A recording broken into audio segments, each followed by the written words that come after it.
Markets around us.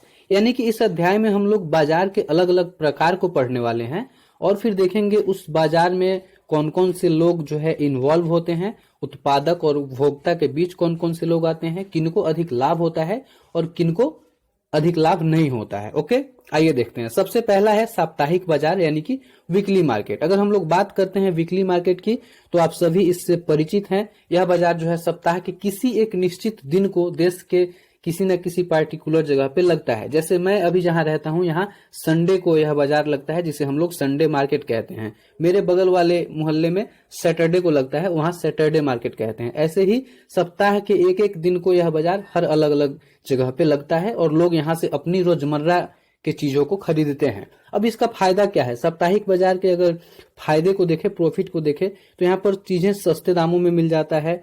इसमें क्या होता है, सस्ता मिलने का कारण है अगर जो परमानेंट दुकान है उसको पक्की दुकानों के कारण क्या होता है, बहुत सारे खर्च देने पड़ते हैं, जैसे बिजली का खर्च, रूम रेंट, तो ये सब जो है इनको नहीं देना पड़ता। साथ ही क्या करते होंगे, जो पक्की दुकानें हैं, परमानेंट दुकानें हैं, वहां लेबर रहता है, उसको जो है महीना देना होगा। तो इन सब का जो है कॉस्ट जोड़ के क्या होता है, सामान महंगा हो जाता है। लेकिन इसमें क्या होता है, जो संडे मार्केट में जो भी लोग आते हैं दुकानदार, वो अपने परिवार के लोग ही आते हैं, साथ में आएंगे, एक ही दिन की बात है, किसी तरीके से अपना तंबू वगैरह लगा के बेच के चले जाएंगे। तो कुछ ना कुछ जो है डिफरेंस होता है, इसलिए सस्ता हो जाता है। दूसरी चीज देखें तो एक ही तरह के सामान के लिए बहुत सारा दुकान होता है। जैसे देखेंगे बर्तन का दुकान, तो कई सारे बर्तन के दुकान है। उसमें क्या होगा, लोगों को मौका है अलग अलग दुकानों पे जाकर रेट पूछने का और हो सके तो कम मिलने का। तो कंपटीशन का एक भाव होता है, उससे भी क्या होगा, कोई ज्यादा पैसा नहीं ले सकता है, क्योंकि अगर आप ज्यादा पैसा लेंगे तो दूसरे में जाके वो खरीद लेगा।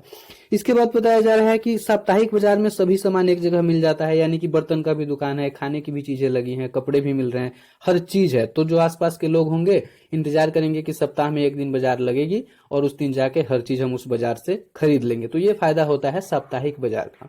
आगे है मोहल्ले की दुकानें, शॉप्स इन नेबरहुड। मोहल्ले की जो दुकानें हैं इनके भी अपने अलग फायदे हैं। आप सभी जानते हैं कि मोहल्ले में जो है कई तरह की दुकानें होती हैं, जैसे डेयरी, किराना, दवाई का दुकान, स्टेशनरी। अब आप सोचिए कि यह कैसे उपयोगी है हमारे लिए। साप्ताहिक जो बाजार है वो हर रोज नहीं लग रहा। अगर मान लीजिए तुरंत आपको पेन खरीदने की जरूरत है तो आप साप्ताहिक बाजार से नहीं खरीद सकते हैं, आपको जरूरत पड़ेगी मोहल्ले की दुकान की। दूध खरीदना है तो आपको इस मोहल्ले के दुकान से खरीदना होगा। तो इस प्रकार यह भी मोहल्ले की जो दुकान है काफी जो है फायदेमंद होता है, उपयोगी होता है। यह हमारे घर के काफी करीब होता है, तो आसानी से किसी भी समय जाकर हम जो है सामान खरीद सकते हैं। साथ ही नॉर्मली दुकानदार क्या होता है, खरीदार से परिचित ही होता है, क्योंकि हम रोज रोज वहां जाते हैं, तो पैसा न रहने पे उधार भी मिल जाता है। ये भी एक कारण है। तो ये हम लोगों ने देखा मोहल्ले के दुकान को।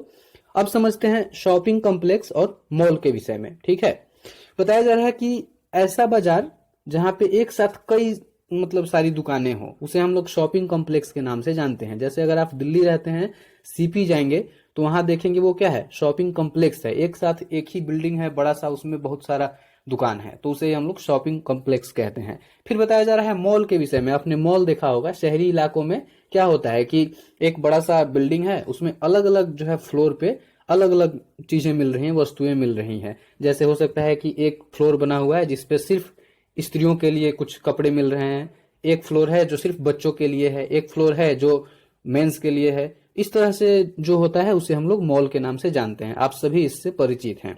बताया जा रहा है कि मॉल या शॉपिंग कॉम्प्लेक्स में बड़ी बड़ी कंपनियों का ब्रांडेड सामान भी मिलता है और कुछ बिना ब्रांड का भी। ये सब तो आप जानते ही हैं। शॉपिंग कॉम्प्लेक्स में क्या होता है, अलग अलग दुकान है, एडिडास का है, ये है, वो है, तो सब ये लगे होते हैं। और जरूरी नहीं कि सिर्फ ब्रांडेड ही हो। मॉल में जाएंगे तो आपको ब्रांडेड कपड़ा भी मिल जाएगा और लोकल कपड़ा, बिना ब्रांड का सस्ता कपड़ा भी मिल जाएगा। अब बात करते हैं बाजारों की श्रृंखला, चेन ऑफ मार्केट्स। बताया जा रहा है कि यह जो बाजार का श्रृंखला है, जैसे वस्तु किसी एक जगह से उत्पादित होकर बनकर वह क्या हो जा रहा है, लोगों तक जो यूज कर रहे हैं, उपभोक्ता तक पहुंच रहा है। मतलब उत्पादक और उपभोक्ता के बीच में जो लोग होते हैं, जो चेन होता है, उन्हें व्यापारी कहा जाता है। आप सोचिए कि खेत में धान उगाया जा रहा है या गेहूं उगाई जा रही है, गेहूं से उसे कोई खरीद के ले जा रहा है, कोई व्यापारी, फिर उसे मिल में दे रहा है, वो बन रहा है, आटा बन रहा है, फिर वो जो है आटा बन के मार्केट में आएगा, दुकान में आएगा, फिर दुकान से लोग खरीदेंगे। इस प्रकार गेहूं से आटा बनने तक और लोगों तक पहुंचने तक, गेहूं जो किसान उपजा रहा है और जो लोग शहर में या गांव में आटा खरीद के खा रहे हैं, उन दोनों के बीच बहुत सारे लोग आते हैं और वे क्या कहे जाते हैं? व्यापारी। कहा जा रहा है कि पहले क्या करते हैं? थोक व्यापारी बड़ी मात्रा में चीजों को खरीदते हैं, फिर वो अलग अलग व्यापारी को थोड़ा थोड़ा करके बेचते हैं, और वो व्यापारी दूर दराज ले जाकर दुकानों में देंगे, फिर दुकान से नॉर्मल लोग क्या करेंगे? खरीद के उसका यूज करेंगे। इस प्रकार एक चेन बना हुआ है, जिस चेन के मदद से, श्रृंखला के मदद से क्या होता है? सामान अंतिम लोगों तक पहुंचता है। बताया जा रहा है कि व्यापारियों की इस लंबी श्रृंखला में जो सबसे अंतिम व्यापारी है, या कह सकते हैं जो दुकानदार है, उसे हम लोग खुदरा या फुटकर व्यापारी कहते हैं। ठीक है, जो दुकान होता है जहां से अंतिम रूप से वैसे लोग सामान खरीद रहे हैं जो यूज करने के लिए खरीद रहे हैं, तो वो जहां से खरीद रहे हैं उस दुकानदार को हम लोग खुदरा या फुटकर व्यापारी कहते हैं। ठीक है, चलिए अगला है हर जगह बाजार, मार्केट्स एवरीवेयर।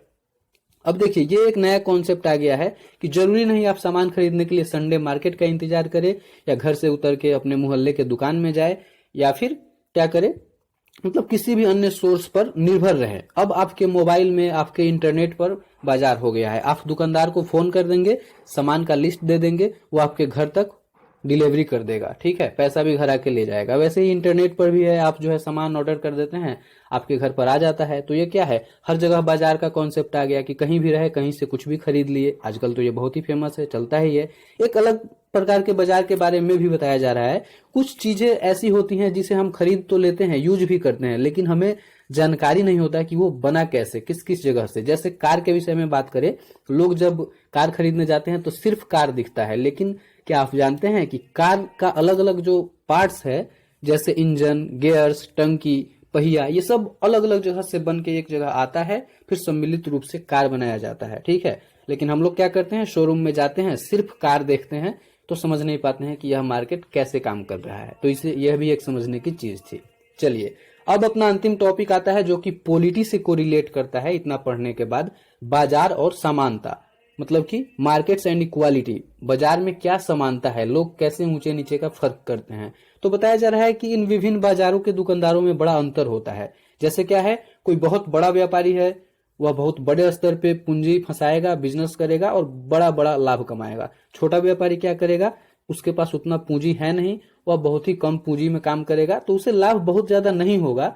अब एक स्थिति और आता है, बड़े और छोटे व्यापारी में क्या होगा कि अगर कभी दुर्घटना होता है तो दुर्घटना में छोटे व्यापारी कभी कभी बर्बाद हो जाते हैं, खत्म हो जाते हैं। जैसे इनके पास एक ट्रक माल मंगाने की ही क्षमता है, और एक ट्रक बर्बाद, और वह ट्रक ही बर्बाद हो गया किसी कारण, तो क्या हो जाएगा? ये डूब जाएंगे, इनका काम खत्म। बड़ा व्यापारी है, 100 ट्रक मंगा रहा है, उसमें से 2 ट्रक बर्बाद भी हो गया, तो कुछ नहीं हुआ। तो ऐसे कुछ कुछ ऐसी बातें होती हैं जो फर्क पड़ता है बड़े और छोटे होने से। ठीक है, आर्थिक रूप से बताया जा रहा है